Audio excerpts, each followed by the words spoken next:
Good day everyone, CG Inferno here, and today I'm here with another review, this time for Fatal Frame 2 Crimson Butterfly Remake. By nameful for that one. But yeah, I want to say thank you for Koei for sending this over for me to review and give you this video. I'm going to be going over mainly the story, the remake itself, the difficulty in it, the PC port itself, which is what I played on, and at the end tell you is it worth your time playing or not.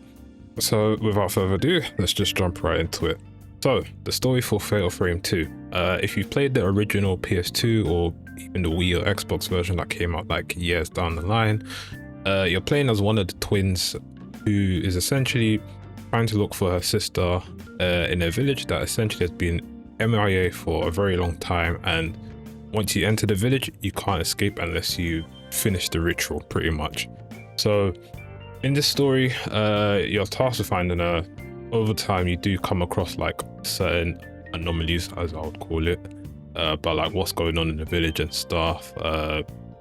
Ghosts, like their spirits and everything that from like the past trying to help you as well.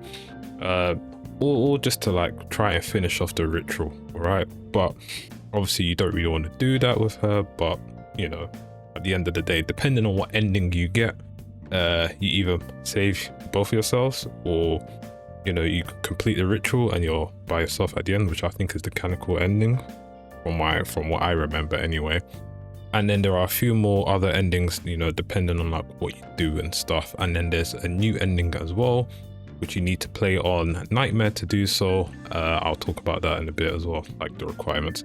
But yeah, essentially the story is still the same for the most part. I think they definitely tweaked a few stuff here and there from the original, from at least what I remember. But it's been so long since I played the original that, you know, me playing this is basically me playing it fresh again for the most part.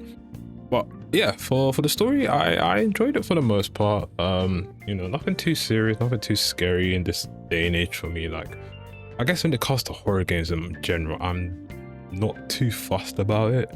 I guess the only time I've actually been like scared was like Resident Evil 8 when you're in the horror house or whatever, and yeah, that one there freaked me out, probably because it didn't help. I was playing like 2-3 in the morning as well, and it's like dead silent. But yeah, this game, you know, in terms of like horror and stuff or being scared, I guess it's subjective, you know, it just depends on the person. But for me, wasn't too bad. Essentially, you know what you're going through, and if you already played the game, then yeah, it's just going to be, you know, pretty much the same thing that you've played before, with a few tweaks here and there. Now, with that being said, the remake itself was definitely needed. So in terms of how it looks compared to the original one, obviously you see the graphical upgrades and everything, but in terms of like how the controls work, how the movement, where you find your upgrade items, all of that stuff, you know, that's all more or less changed for the most part. Obviously some items are still placed in the same areas as before, but a fair amount of stuff have changed, even including like some of the puzzles as well, right? Some are still the same, others, you know, you might need to think about it a bit more, but you know, they're not too hard at all, really, honestly. But yeah, I say personally the remake was needed, because if you see how you played the original one, you can tell it's a completely different time. Now I know when people hear about remakes and it being modernized and everything, everyone's like, oh, it's lost the soul and everything, oh, it's just another slop remake and blah blah blah. And you know, sometimes that is true, but I feel that Koei actually done this justice, you know, like it's still the same game, still has the same story, it's just a lot more streamlined to an extent. So you're not like, I won't even say getting lost or anything, but you kind of know where to go, what to do, and you're not getting as stuck as before, you know, because we all know how some gamers are these days. You know, we're not as good as we used to be back in the day. But yeah, overall, the remake has been solid, you know, and that's a good thing because we all know how some stuff turns out to be. Now, in terms of difficulty, the game essentially has 3 difficulties at the start. You have story, normal, and battle. To be honest, I'm not too sure why they just call it easy, normal, hard. That would have just been fine, but for whatever reason, they wanted to go with that, so fine. Obviously, if you play on story, the enemies are not as aggressive. Hell, you don't even get as many enemies in certain areas. But the downside of that is that you don't get a lot of photo points, which are used to buy items and charms and everything to like give you an edge and everything. Normal, pretty much the standard is what I played on.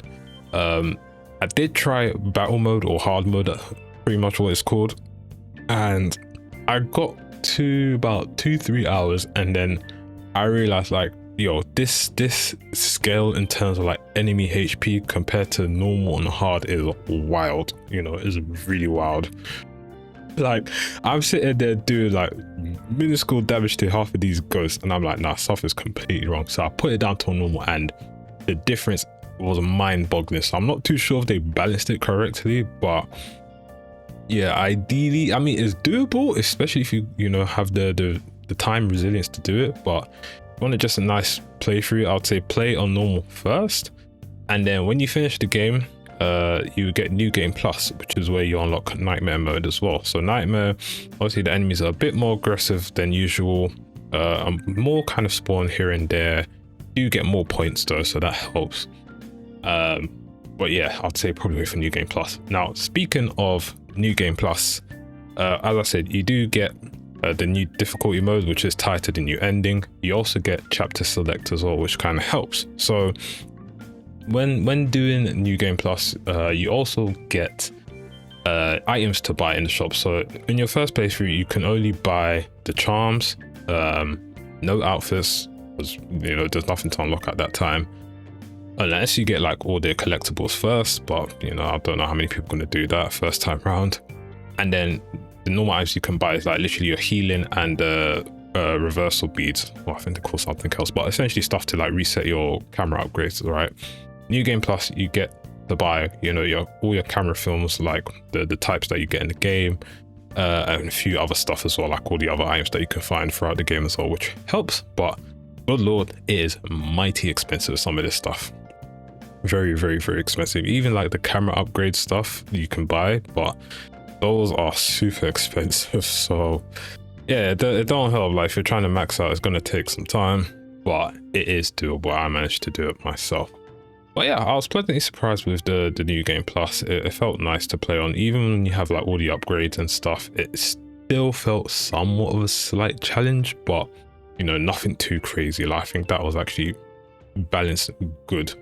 But yeah, trying to do new game Nightmare, I would not recommend it. That one day you're probably just going to suffer. But I mean, someone probably be crazy enough to do it. But yeah, in terms of difficulty and all of that, being pretty good for the most part. I think maybe a few balance changes could be done here and there for like early game when you're playing on like hard, but yeah, that just remains to be seen. Maybe it's just me, who knows. Now, the PC port itself is what most people are going to be a bit concerned about.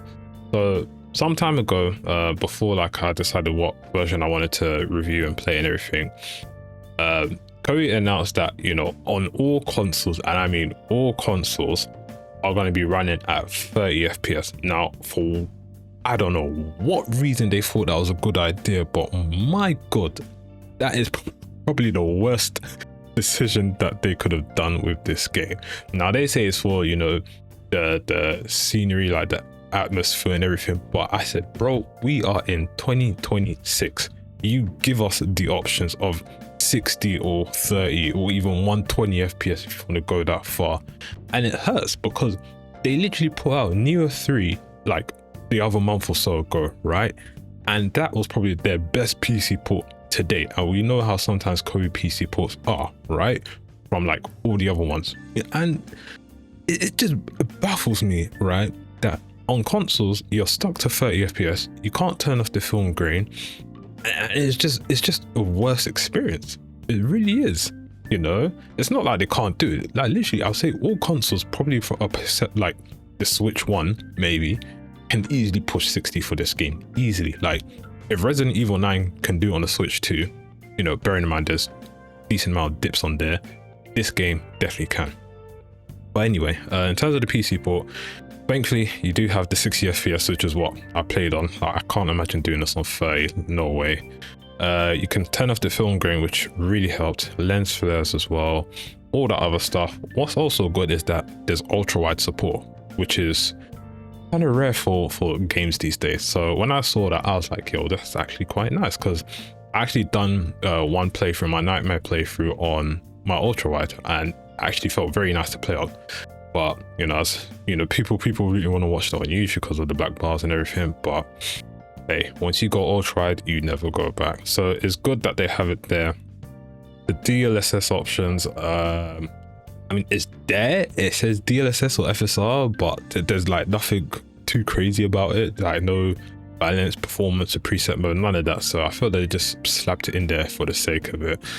But overall, I would say the PC port was done well. I only had one crash in the game, and that was at one of the endings I was getting. During the cutscene, for whatever reason, it just crashed on me, and I had to go and redo the final bosses again. I was like, bro, no way. But overall, yeah, I was happy with it, you know. So I'll say kudos for Koei for that, but please, just give 60 FPS like all the other consoles and stuff, and allow them to turn off the film grain and stuff. That would help your cause. That was all I say. Now we've come to the end of the video. So is Fatal Frame 2 Remake worth your time? Yes and no. I'll say yes if you're a die-hard fan and you've always liked the series and you want to play it with like modernized controls, the graphics, and you want to see the new ending and stuff. Go for it. Honestly, a good solid horror game for the most part in today's day and age, let's be honest. But you know, if you're not really a big fan of this series and stuff, I don't know how I can recommend it for you. Like, all I can say is just say wait for a sale maybe and go and get it. If you're trying to get on consoles but you have a PC, I'll just highly recommend you to get on the PC for now. Unless you really don't care about playing at 30 FPS and turning the film grain off, then you know, fair play to you. But that is my recommendation. So yeah, I want to say again, thank you for Koei for sending me a review code for this video. Yeah, that's pretty much it. So if you guys got any questions about the game and stuff, or like some deals and everything, you know, let me know down below, and then yeah, I'll try and get back to you. So yeah, it's been CG and Photo, and I hope you guys enjoyed it, and I will see you guys in the next video.